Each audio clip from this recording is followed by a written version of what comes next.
चलो 41 नंबर का श्लोक चलो था ना, पढ़ो। और डॉक्टर नाड़ी व्रणाश्च शल्यगर्भान् उन्मार्ज उत्सृंगिन शनैः करीर बाल अंगुलीभिर ऐशन्या वैश्येद्युतक।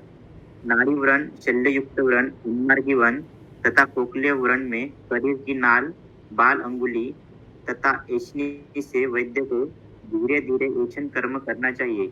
नेत्रवर्त्म गुदाभ्याम अशना नाड्यो वक्त्रा शोणिता चुच्चूप उदकजे लक्षणे करीर ऐशयेत उत्तः।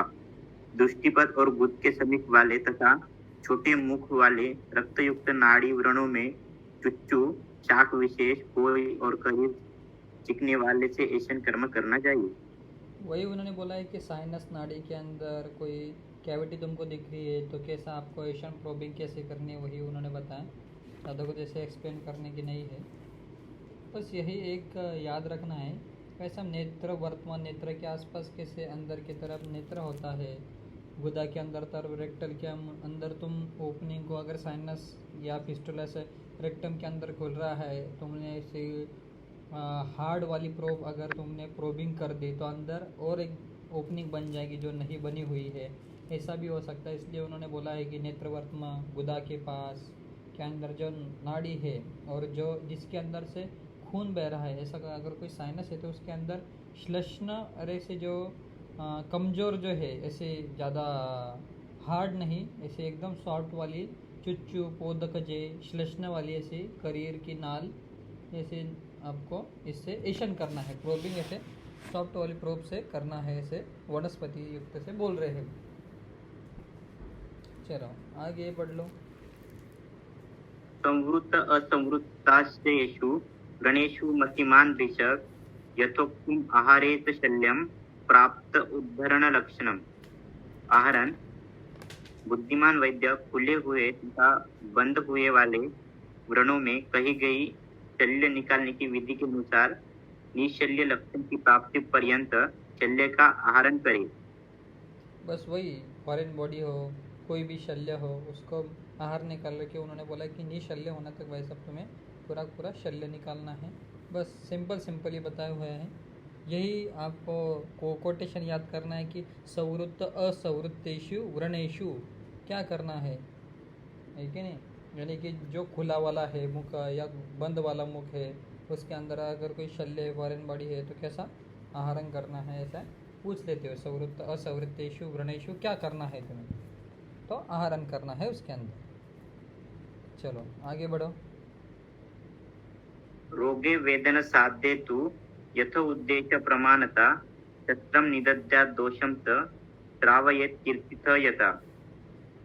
वेदन वेद साध्य रोगों दकोदर मूत्र बुद्धि आदि में उद्देश्य की सिद्धि के लिए प्रमाण के अनुसार शस्त्र का प्रयोग करे और निर्दिष्ट विधि के अनुसार दोषों को बाहर निकाले। अब डल्लन जी क्या कह रहे हैं कि रोग इत्यादि से वेदन एवं विस्त्रावन के विषय में कहते हैं, वेदन साध्य रोग एवं यथा जलोदर एवं मूत्रवृद्धि आदि यथा यथोद्देश्य प्रमाणतः अर्थात उद्देश्य का अतिक्रमण न करते हुए, यानी कि तुम्हें सिर्फ पेरिटोनियम एयर तक कैविटी तक पहुंचना था, तुम ज़्यादा ही डीप चले गए, ऐसा भी नहीं होना चाहिए। उद्देश्य का अतिक्रमण ना हो जाए। हाइड्रोसिल का पेशेंट है, तुम ज़्यादा ही इंसिजन बढ़ाते बढ़ाते टेस्टिस तक अगर पहुंच गए, वो भी एक गलत बात है। ऐसे वो कह रहे हैं यानी कि जहाँ तक तुम्हारे दोषों का हरण हो रहा है वहाँ तक ही तुम्हें इंसिजन बढ़ाना, ज़्यादा डीप नहीं जाना है। उसमें दको दको दरा इष्टम प्रमाण अर्थात अंगुली के उदर के समान प्रमाण को अवगाढ़ अर्थात ठीक ठीक उतना ही मानना चाहिए। पुनः विद्रादि आदि में बड़े फोड़ों में 2 अंगुल अथवा 3 अंगुल के अंतर शस्त्र निपात के आरंभ से अंत तक शस्त्र चलाना चाहिए। इसे सूत्राध्याय 5 में भी बोला गया है।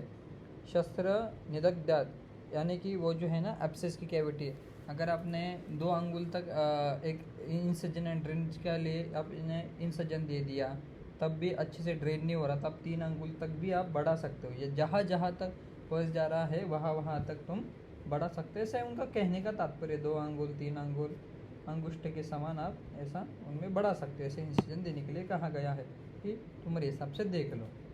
ऐसा नहीं है कहीं पर भी लिखा कि वैसे 2.5 सेंटीमीटर 3 सेंटीमीटर ऐसा ही देना है करके। तो उन्होंने बोले कम से कम दो, जहाँ जहाँ दोष का बाहर निकलना इम्पोर्टेंट है करके।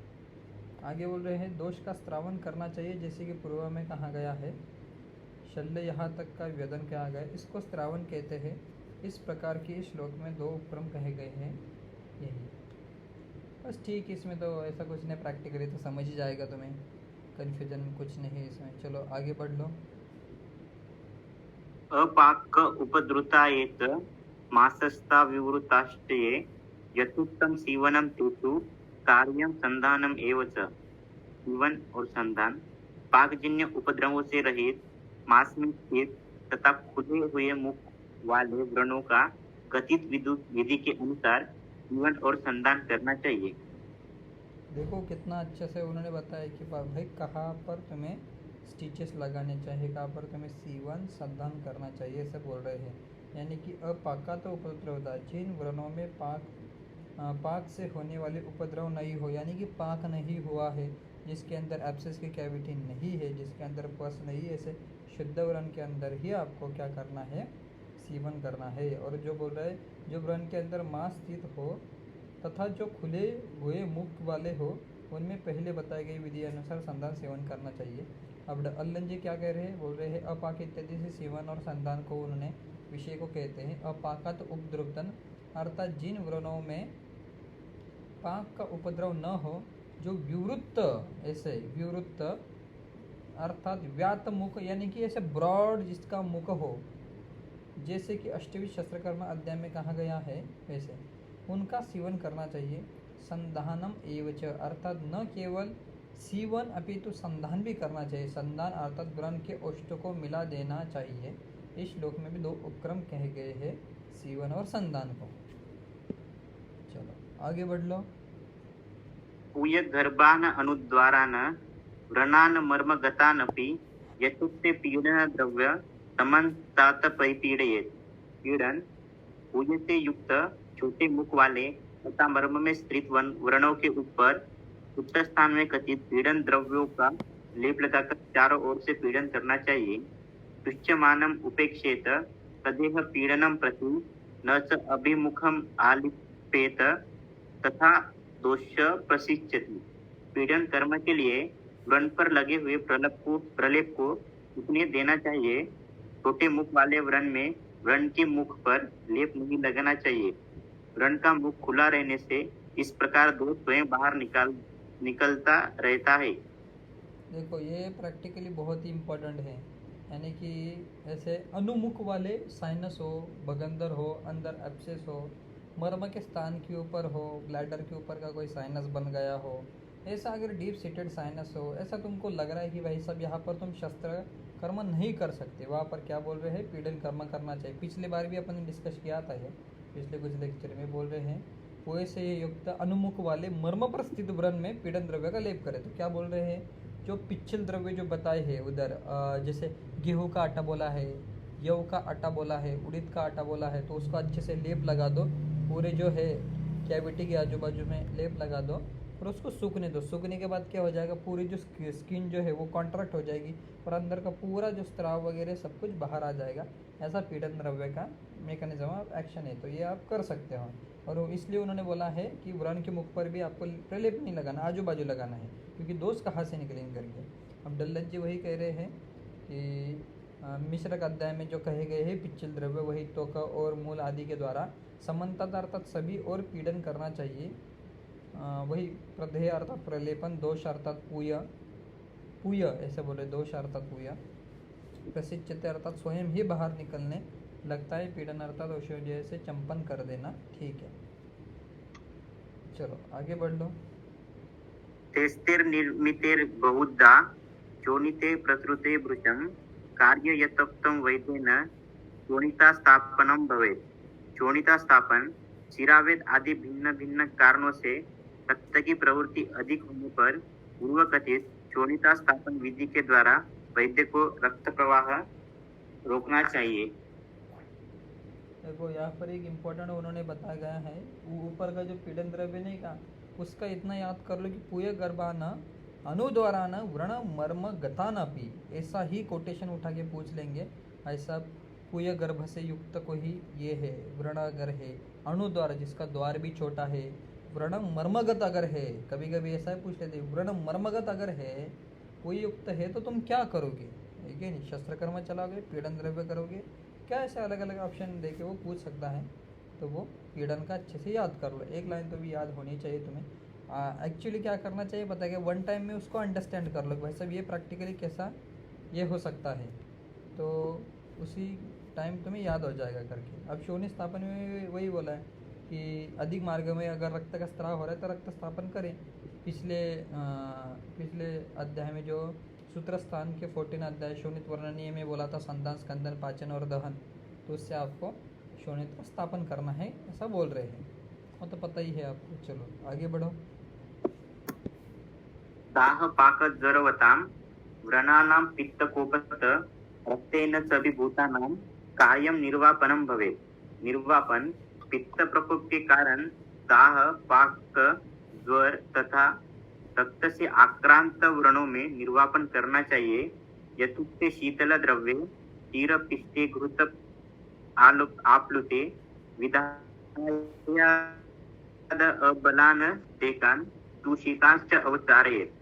पूर्व कथित मिश्रक अध्याय में शीतल द्रव्यों को दूध के साथ पीसकर घृत मिलाकर पतला लेप और शीतल सेक करे।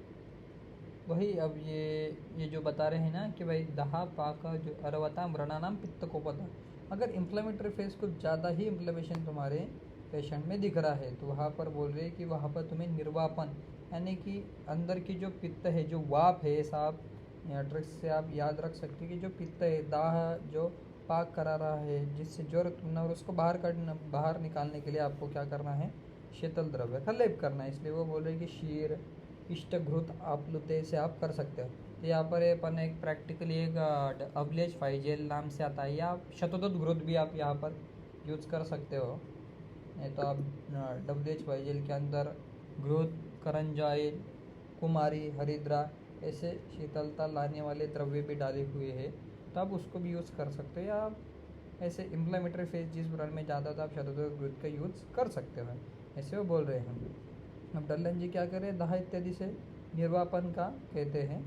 कभी कभी ऐसा ही पूछ लेते दाह पाक जोराताम पुराना नाम पित्त को पता क्या करना चाहिए भाई साहब, तो सीधे सीधे निर्वापन करना चाहिए। निर्वापन अर्थात पश्चमान पित्त रक्त व्रण का अर्थात जिसमें अत्यंत जलन हो रही हो तो उसे औषधि आदि से वेदना की शांति करनी चाहिए। यथोक्त अर्थात मिश्रक अध्याय में जो दुर्वादि जो गण बताया है, शीरपिष्ट अर्थात दूध के साथ पीसे गए द्रव्य, श्लेष्ण यह दाह पाककारी होता है, इसलिए निर्वापन द्रव्य श्लेष्ण नहीं होना चाहिए। ये एक नया कंसेप्ट डल्लन जी ने बताया कि श्लेष्ण यह दाहकारी होता है, तो उसका एग्जाम्पल मुझे भी नहीं पता पर श्लोक में तो बताया श्लेष्णता। चलो ठीक है आगे बढ़ते हैं। दीह्यात अर्थात लेप कर देना चाहिए। अबहलान अर्थात अबहल सेक, श्लेष्ण तथा घन लेप यदि चंदन का भी हो तो दाह पाककारी होता है। सेकाना अर्थात परिषेक करना, इस श्लोक में सेक और लेप दोनों दो निर्वापन कहे गए हैं ऐसे कह रहे, यानी को ऐसे बोल रहे हैं।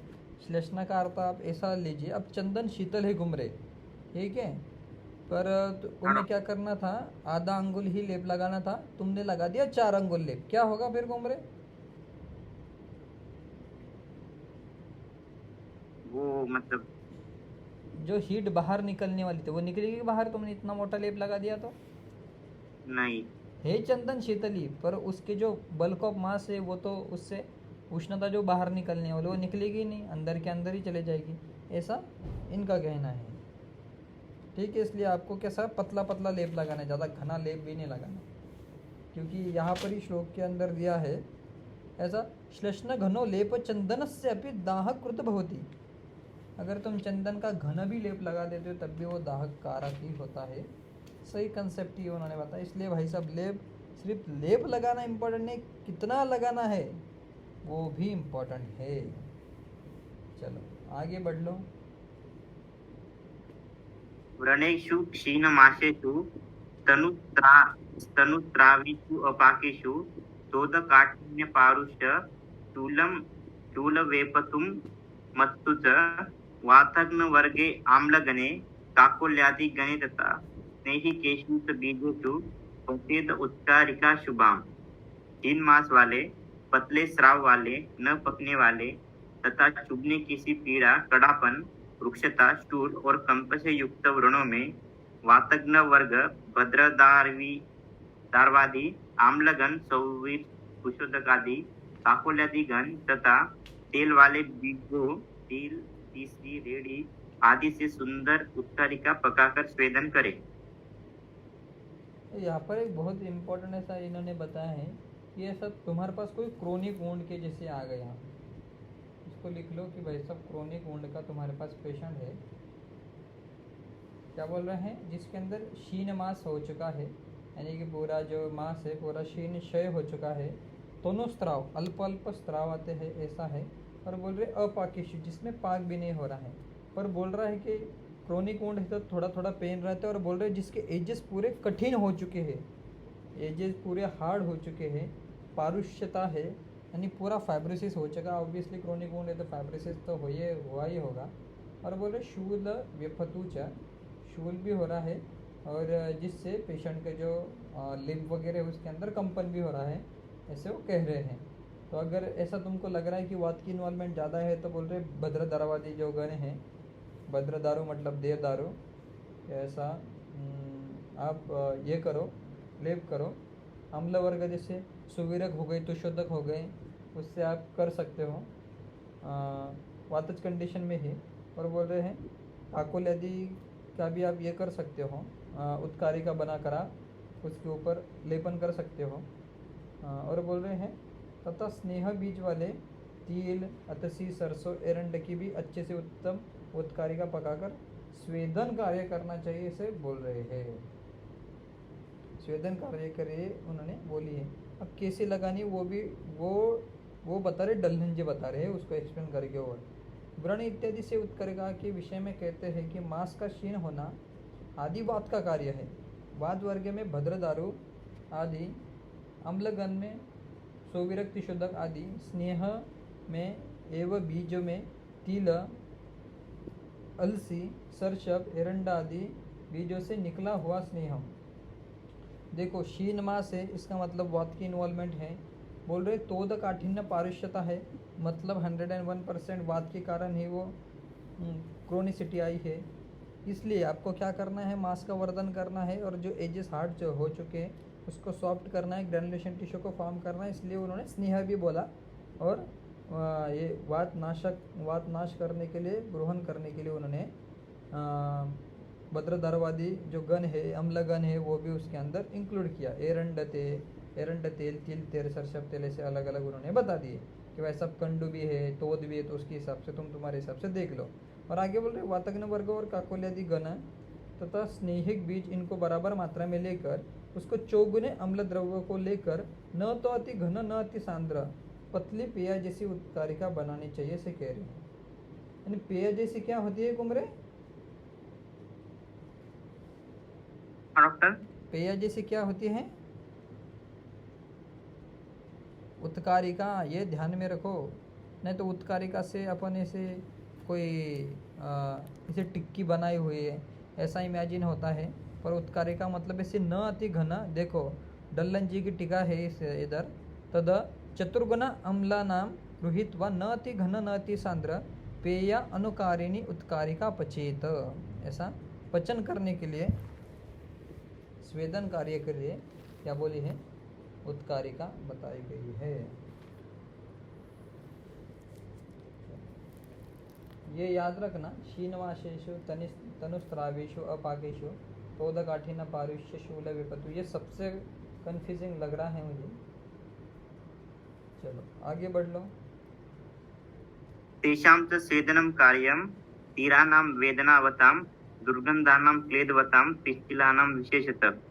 तीर वेदना युक्त दुर्गंधित सड़े गले हुए और विशेषकर लसीले व्रणों का स्वेदन करना चाहिए।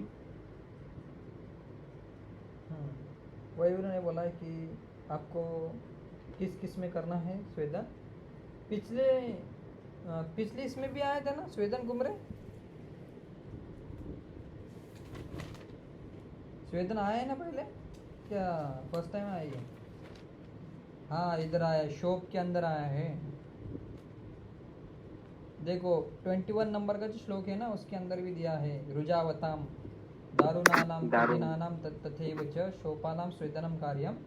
ये शोक के संदर्भ में आया है और ये व्रण के संदर्भ में आया है ना। एशां तो स्वेदनम कार्यम स्त्रीणानाम वेदनावताम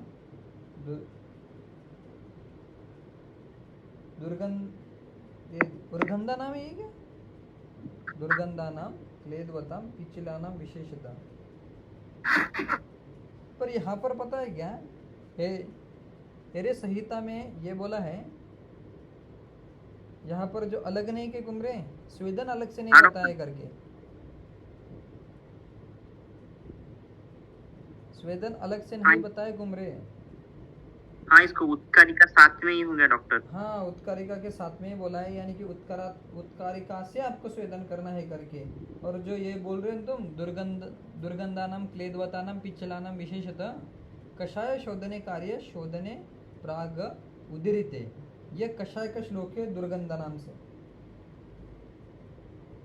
इसको करेक्ट कर लो क्योंकि स्वेदन वो फिर से हाँ दुर्गंधा नाम से ना। हाँ दुर्गंधा नाम से, यानी कि जिस व्रण के अंदर वैसा दुर्गंध आ रही है, क्लेद युक्त है, ऐसा क्लेदवताम है, पिच्छल है जिसके अंदर से बहुत सारे डिस्चार्जेस आ रहे हैं, सीरियस डिस्चार्ज है क्या नहीं, ऐसा आ रहे हैं, तो बोल रहे हैं कि भाई साहब शंकनी अंकोल आदि द्रव्य से शोधन कषाय से क्या करना चाहिए, शोधन करना चाहिए ऑब्वियसली।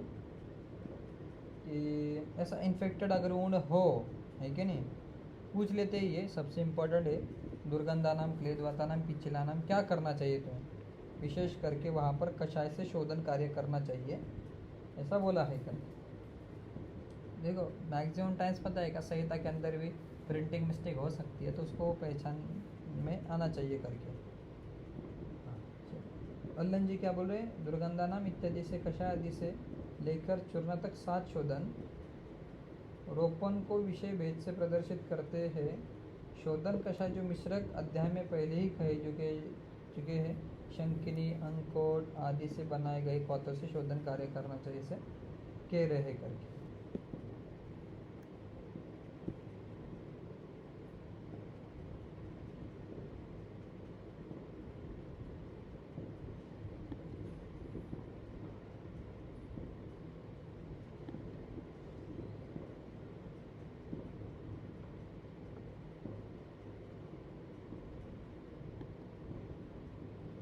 हाँ चलो आगे बढ़ लो वर्ती। शोधन द्रव्य युक्ताभिर वर्तिभिस्तान यथाक्रमम ऊति मास प्रतिचिन्नान महादोषाश्च शोधेत। वर्ती और कल्क शोधन द्रव्यों से युक्त वर्ती के द्वारा यथाक्रम से सूक्ष्म स्थूल स्थूलतर और स्थूलतम दुर्गंधित मास से ढके हुए और अत्यंत दूषित व्रणों का शोधन करना चाहिए। ये श्लोक नहीं कि तुम्हें अंतशल्य न अनुमुखा न गंभीरा न मास संश्रिता न शोधन द्रव्य कषाय किस में दिया है मेरी, कषाय किस में दिया है का, यहाँ पर वर्तिकल्क में दिया है, यानी कि देखो क्या बोल रहे हो, ऐसे व्रण जिनमें अंदर शल्य हो, अनुमुख अर्थात छोटे मुख वाले हो, गंभीर अर्थात गहरे धातुओं में जाए हुए स्थित हो, मास में स्थित हो, व्रण में क्रम से अर्थात सबसे पहले सूक्ष्म स्थूलतर एवं स्थूलतम वर्तियों से जो कि शोधन द्रव्य से बनाई गई है उसका शोधन करना चाहिए, ऐसा उनका बोला है। यानी इसके अंदर वर्तियाँ डालने के लिए बोली है, ऐसा कह रहे हैं।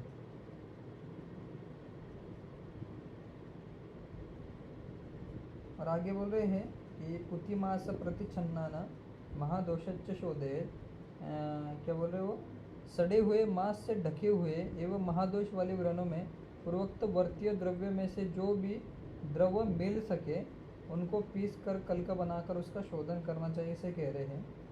देखो डल्लन जी अब क्या कह रहे हैं उनके हिसाब से देखेंगे। शोधन द्रव्य युक्त भी अर्थात शोधन द्रव्य अर्थात अजगंधा अजिश्रृंगी आदि जो मिश्रक अध्याय में कहा गया है उनको वर्ण का शोधन करना चाहिए। कैसे शोधन करना चाहिए? उत्तर में कहते हैं यथाक्रमम। हाँ, शोधन के अंदर ऐसा वो इंक्लूड किया है कि भाई साहब तुम एक बार कषाय से शोधन करो। आगे बोल रहे और तुम्हें शोधन करना है तो कैसे करो? बोल रहे हैं कि अनुमुख वाले गंभीर है, डीप सेटेड है, लंबा सा साइनस बना है, अंदर बहुत बड़ी कैविटी है, मांस के अंदर संश्रित है, ऐसा अगर है तो बोल रहे यथाक्रमम सबसे पहले छोटी सी वर्ती से आप क्या करना चाहिए? शोधन करो। उसके बाद वर्ती थोड़ी सी स्थूल बना, उसके बाद स्थूलतर वर्तियों से शोधन करे से बोल रहे हैं। गले हुए मांस में गहरे छिपे हुए अवगाढ़ अर्थात बहुत गहरे नहीं महादोष का शोधन भी वर्ती के द्वारा करना चाहिए। यहाँ दोषों से वात कफ का ग्रहण करे, पित्त का नहीं, क्योंकि पित्त दुष्ट हो तो सर्पी का प्रयोग करते हैं, ऐसा कह रहे हैं डल्लन जी। डल्लन जी खुद ही बोल रहे हैं नहीं, यहाँ पर वर्ती और कल का दोनों आ गए। हाँ ठीक है कुमरे, कल की कृत और वर्ती दोनों आ गया। आगे बढ़ लो। सर्पिका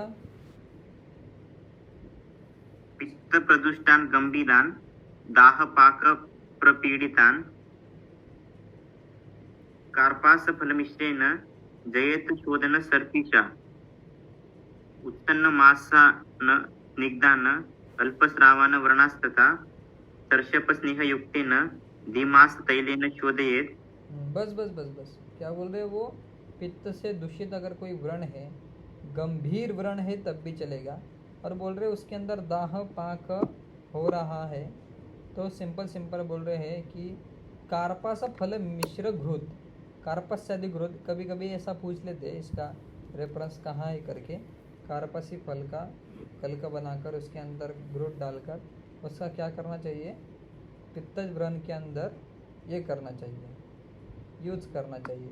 शोधन सर्पिशा इम्पोर्टेंट है कि शोधन करती है वो कार्पस फल। और तेल के बारे में वही बोल रहे, ऐसे व्रण जिसमें मांस ऊपर उठा हुआ हो, यानी जिसके अंदर हाइपरग्रानुलेशन हो उसके अंदर, क्योंकि जो तेल जो होता है नच्च श्लेष्मवर्धनम ऐसा बोला है कि वह सब वो वात को तो कम करता है पर श्लेष्मा को नहीं बढ़ाता, इसलिए में भी उन्होंने बोला हुआ होगा। उत्सन्न मासान, और बोल रहा है अस्निग्ध थोड़े स्त्राव वाले व्रण का शोधन द्रव्य से सिद्ध सरसों का तेल अथवा तिल के तेल से करना चाहिए बोल रहे हैं। उत्सन्न मासान अस्निग्धान अल्पस्त्रावान व्रणस्तता, यानी कि स्नेह से रहित जो व्रण है जिसके अंदर का मांस थोड़ा सा ऊपर उठा हुआ है, थोड़ा स्त्राव वाला है, उसके अंदर सरसव स्नेह युक्तेन धीमान तेलेन शोधित। सरसों के तेल से क्या करना चाहिए कुमरे? शोधन करना चाहिए। अब हाइपरग्रानुलेशन हो रहा है यानी कि उत्साधन, थोड़े से उत्सन्न मांस की पीटिकाएं बन रही है तो सरसव कैसा उष्ण रहेगा ना, तो वो उसको लेखन कर देगा कार्य, इसलिए उन्होंने शोधन के लिए वहाँ पर बोला गया है। अब टीका में क्या बोला है? व्रणस तथा शब्दान में व्रणान से कपवात अधिक वाले का ग्रहण करना चाहिए, इसे कह रहे हैं। यानी कि कपवातज में ही आपको क्या करना है? क्या करना है तेल का उपयोग करना है। अधिक, हाँ, कपवात अधिक वाले व्रण ग्रहण करना चाहिए, उसका शोधन करना चाहिए। उत्सन्न अर्थात उत्सेद अर्थात उठा हुआ, वह उत्सेद कपकृत होता है, ऐसे कह रहे हैं। अस्नेह तथा अल्पस्त्राव यह वातकृत होता है। ऐसे व्रणों को सरसप का तेल अधिक मात्रा में तथा तिल के तेल कम मात्रा में लेकर मिश्रक अध्याय में कहे गए शोधन द्रव्य से सिद्ध करके शोधन करना चाहिए, ऐसे वो कह रहे हैं। चलो बाकी का आगे कल पढ़ेंगे, रसक्रिया वगैरह।